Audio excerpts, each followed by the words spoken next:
sebuah kota kecil di pinggiran negeri Syam, hiduplah seorang pemuda miskin bernama Hasan. Ia adalah seorang penjual roti sederhana. Setiap pagi buta, sebelum fajar menyingsing, Hasan sudah menyalakan tungku, menguleni adonan, lalu memanggang roti-roti hangat yang harum baunya. Dari hasil jualan itulah ia menghidupi ibunya yang sudah tua dan sakit-sakitan. Hasan dikenal di kampungnya sebagai pemuda yang jujur, ramah, dan selalu menjaga sholatnya. Meski hidup pas-pasan, ia tidak pernah mengeluh. Setiap ada pelanggan yang kekurangan uang, ia seringkali memberi roti secara cuma-cuma. Mungkin dengan roti ini perutmu kenyang dan Allah akan memberi keberkahan, ucapnya sambil tersenyum. Suatu hari ketika Hasan selesai berjualan, ia melihat seorang pengemis tua yang lemah duduk di pinggir jalan. Orang-orang lewat tanpa menghiraukannya. Hasan yang hatinya lembut segera menghampiri. Ia memberikan sisa roti yang belum laku. "Pak, silakan makan. Semoga Allah memberkahi hari-harimu." Pengemis itu menatapnya dengan mata berkaca-kaca. "Anak muda, engkau orang baik. Semoga Allah tidak menyia-nyiakan kebaikanmu." Hasan tersenyum lalu pamit pulang. Hari-hari berikutnya, Hasan selalu menyisihkan sebagian roti untuk pengemis tersebut. Hingga suatu sore, pengemis itu berkata, "Wahai anak muda, ketahuilah, aku sebenarnya bukan pengemis biasa. Aku adalah seorang musafir yang diuji Allah dengan kemiskinan.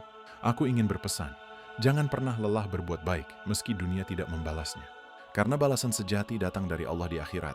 Hasan tertegun, kata-kata itu menancap dalam hatinya. Beberapa bulan kemudian, ibunda Hasan sakit parah. Ia membutuhkan obat yang harganya sangat mahal. Hasan kebingungan, karena penghasilannya hanya cukup untuk makan sehari-hari. Malam itu, ia menangis dalam sujudnya. "Ya Allah, Engkau Maha Pengasih. Ibuku adalah satu-satunya yang aku miliki. Jika memang Engkau takdirkan dia sembuh, mudahkanlah jalanku. Jika Engkau takdirkan lain, berilah aku kesabaran." Keesokan harinya, Hasan tetap berjualan seperti biasa. Namun hatinya gundah. Saat ia hampir menutup tokonya, datanglah seorang saudagar kaya. "Anak muda, aku lapar. Adakah roti tersisa?" Hasan memberikan semua roti terakhirnya. Saudagar itu melihat wajah Hasan yang pucat dan tubuhnya kurus. Ia bertanya, "Mengapa engkau tampak murung?" Hasan awalnya enggan bercerita, namun akhirnya ia jujur tentang sakit ibunya. Saudagar itu terdiam, lalu berkata, "Engkau tahu siapa aku? Aku adalah pedagang besar di kota ini. Aku sering mendengar orang-orang menyebut namamu. Mereka bilang, engkau penjual roti yang jujur dan dermawan. Hari ini, Allah menuntunku kepadamu, anggaplah ini sebagai amanah." Saudagar itu memberikan sebuah kantong berisi emas. "Gunakan untuk berobat ibumu. Jika kurang, datanglah kepadaku." Air mata Hasan mengalir. Ia teringat pesan pengemis tua tempo hari. Balasan Allah memang tak pernah salah tempat, gumamnya.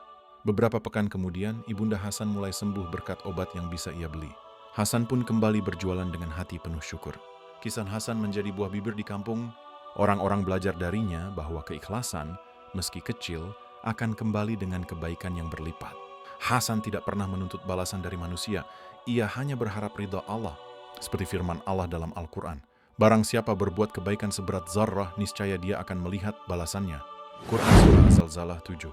Pesan dari kisah-kisah Hasan ini, kita belajar bahwa setiap amal kebaikan, sekecil apapun, tidak akan sia-sia di sisi Allah. Jangan pernah berhenti menolong orang lain, meski kita sendiri dalam kesempitan. Karena seringkali, pertolongan Allah datang melalui jalan yang tidak kita duga.